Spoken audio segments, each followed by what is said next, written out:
السلام علیکم ورحمۃ اللہ وبرکاتہ۔ نحمده ونصلی علی رسولہ الکریم، اما بعد، قال النبی صلی اللہ علیہ وسلم: من لم یجمع الصیام قبل الفجر فلا صیام لہ۔ محترم ناظرین کرام، تمام قسم کی حمد و ثنا اللہ رب العالمین کے لیے ہے جو اس کائنات کا خالق مالک ہے۔ درود و سلام ہوں تمام انبیاء اکرام پر، بالخصوص آخری نبی جناب محمد رسول اللہ صلی اللہ علیہ وسلم پر۔ محترم ناظرین اکرام، آج کے ہمارے درس کا موضوع ہے روزہ کی نیت اور تراویح۔ اسلام کے اندر وہی عبادت قابل قبول ہے جو اللہ کے لیے ہو، جس کی نیت خالص ہو، اور وہ عمل جس کی نیت نہ کی گئی ہو، جو کسی کو دکھاوے کے لیے، ریا اور نمود کے لیے کیا جائے، وہ اللہ کے ہاں قابل قبول نہیں ہے۔ تو روزہ جو اللہ رب العالمین کے لیے ہے، جو اسلام کا ایک رکن ہے، اس میں بھی نیت کرنا ضروری ہے۔ تو آئیے دیکھتے ہیں کہ روزے کی نیت کب کرنا ہے۔ اللہ کے نبی صلی اللہ علیہ وسلم نے فرمایا کہ من لم یجمع الصیام قبل الفجر فلا صیام لہ، کہ جس نے فجر سے پہلے، طلوع فجر سے پہلے رمضان کی نیت نہیں کی، روزے کی نیت نہیں کی، فلا صیام لہ، تو اس کا رمضان نہیں، اللہ رب العالمین کے یہاں وہ اس کا رمضان قابل قبول نہیں ہے۔ اور دوسری حدیث کے اندر آپ صلی اللہ علیہ وسلم نے فرمایا کہ اس شخص کا کوئی رمضان نہیں ہے جس نے رات میں اسے پختہ نہ کیا ہو، جس نے رات میں اس کی نیت نہ کی ہو۔ اس حدیث سے معلوم ہوا کہ ہمیں رمضان کی نیت طلوع فجر سے پہلے کرنی ہے۔ طلوع فجر سے پہلے آپ جب چاہیں کر سکتے ہیں، چاہیں تو آپ مغرب کے فوراً بعد، عشاء کے بعد، نصف رات میں یا سحری کے وقت، لیکن آپ کو نیت کرنا ضروری ہے، کیونکہ اللہ کے نبی صلی اللہ علیہ وسلم نے فرمایا انما الاعمال بالنیات، کہ عملوں کا دار و مدار نیتوں کے اوپر ہے۔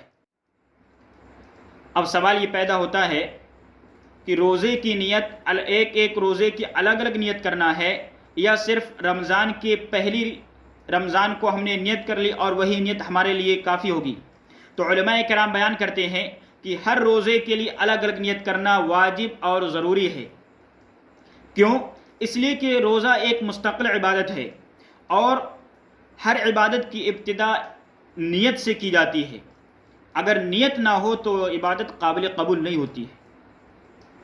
تو پتہ یہ چلا کہ روزے کے لیے الگ الگ روزے کے لیے نیت کرنا واجب اور ضروری ہے، لیکن ہاں یاد رہے کہ روزے کی جو نیت کرنا ہے، اور نیت دل کے ارادے کا نام ہے، زبان سے الفاظ ادا کرنا یہ کہیں سے بھی ثابت نہیں ہے۔ گرچہ زبان سے الفاظ ادا کرنے کا مقصد صرف یہ ہو کہ دل کے اندر جمعی ہو جائے، اچھے طریقے سے نیت ہو جائے، تب بھی ایسا کرنا صحیح نہیں ہے۔ یہ شریعت اسلامیہ کے اندر اس کی گنجائش نہیں۔ دوسرا مسئلہ ہمارے سامنے ہے کہ آج مساجد بند ہیں، لاک ڈاؤن ہے، تو ایسے وقت میں ہم تراویح کیسے ادا کریں؟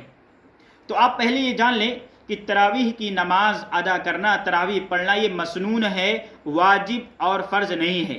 اس کی دلیل آپ صلی اللہ علیہ وسلم نے 2-3 دن، آپ صلی اللہ علیہ وسلم نے چند ایام تراویح پڑھائی، اس کے بعد آپ صلی اللہ علیہ وسلم نہیں آئے، اور آپ صلی اللہ علیہ وسلم نے نہ آنے کی وجہ بیان کی کہ میں اس لیے تراویح پڑھانے کے لیے نہیں آیا، میں اس لیے نہیں آیا کہیں ایسا نہ ہو، مجھے خدشہ ہوا، ڈر لاحق ہوا کہ کہیں تمہارے اوپر یہ نماز واجب نہ ہو جائے، فرض نہ ہو جائے۔ تو پہلی بات کہ یہ نماز واجب اور ضروری نہیں بلکہ فرض ہے۔ دوسری بات کہ یہ نماز جس کو رمضان کے اندر تراویح کہا جاتا ہے، غیر رمضان میں اس کو قیام اللیل، تہجد کہتے ہیں، جس کی صرف اور صرف 11 رکعت ہیں۔ 11 رکعت سے زیادہ پڑھنا نبی صلی اللہ علیہ وسلم کی سنت کے مطابق نہیں۔ تیسری بات کہ تراویح کے لیے، تراویح کی نماز پڑھنے کے لیے مسجد میں ہونا ضروری اور واجب نہیں ہے۔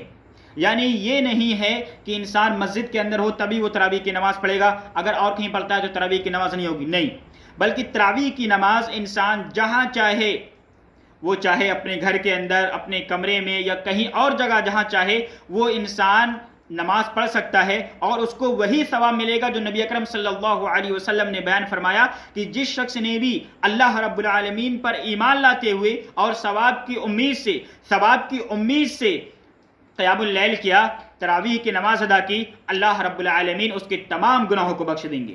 تو یہ اس شخص کو بھی اللہ رب العالمین ثواب عطا کریں گے۔ اسی طریقے سے کہ جماعت کے ساتھ اس کو پڑھنا واجب اور ضروری نہیں ہے، لیکن جماعت کا جو ثواب ہے، جو اللہ کے نبی صلی اللہ علیہ وسلم نے فرمایا، شخص نماز ادا کرتا ہے اکیلے، اور جو شخص نماز ادا کرتا ہے اکیلے نہیں بلکہ جماعت کے ساتھ، تو جو جماعت کے ساتھ نماز ادا کرنے والا ہے اس کا ثواب کئی گنا زیادہ ہے بمقابل اس شخص کے جو اکیلے نماز ادا کر رہا ہے۔ تو ایسے دور میں انسان کے دل کے اندر یہ خیال آ سکتا ہے کہ تب تو ہمیں وہ ثواب کم ملے گا۔ تو میرے بھائیوں، مایوس ہونے کی ضرورت نہیں ہے، آپ اپنے گھر کے اندر اپنی فیملی ممبر کے ساتھ جماعت ادا کریں، اور امامت وہ شخص کرائے جس کو سب سے زیادہ قرآن یاد ہو۔ اللہ کے نبی صلی اللہ علیہ وسلم نے فرمایا کہ امامت تم میں سے وہ شخص کرائے جس کو سب سے زیادہ قرآن یاد ہو۔ تو اپنی فیملی کے ساتھ جماعت ادا کریں، انشاءاللہ اللہ سے ثواب کی امید رکھیں کہ اللہ رب العالمین ہمیں وہی جماعت کا ثواب دے گا جو مسجدوں کے اندر جماعت کے ساتھ نماز ادا کرنے پر اللہ رب العالمین دیتا ہے۔ اور ایک بات یہ بھی یاد رہے کہ اگر کسی شخص کو قرآن یاد نہیں ہے یا زیادہ قرآن یاد نہیں ہے اور وہ لمبا قیام کرنا چاہتا ہے، تو وہ قرآن کو ہاتھ میں لے کر کے، مصحف کو ہاتھ میں لے کر کے پڑھ سکتا ہے، یا آج کے دور کے اندر موبائل کے ذریعہ سے دیکھ کر کے پڑھ سکتا ہے۔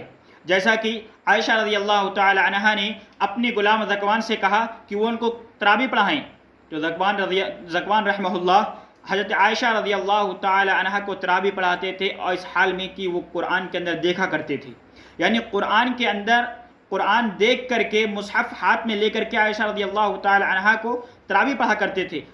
یہ بات صحیح بخاری کے اندر موجود ہے۔ اس سے معلوم ہوا کہ وقت ضرورت انسان مصحف دیکھ کر کے پڑھ سکتا ہے، اس کے اندر کوئی حرج اور کوئی مذاقہ نہیں ہے۔ آخر میں اللہ رب العالمین سے دعا ہے، اللہ رب العالمین ہم نے جو باتیں سنی ہیں ان باتوں پر عمل کرنے کی توفیق عطا فرمائے۔ آمین۔ والسلام علیکم ورحمۃ اللہ وبرکاتہ۔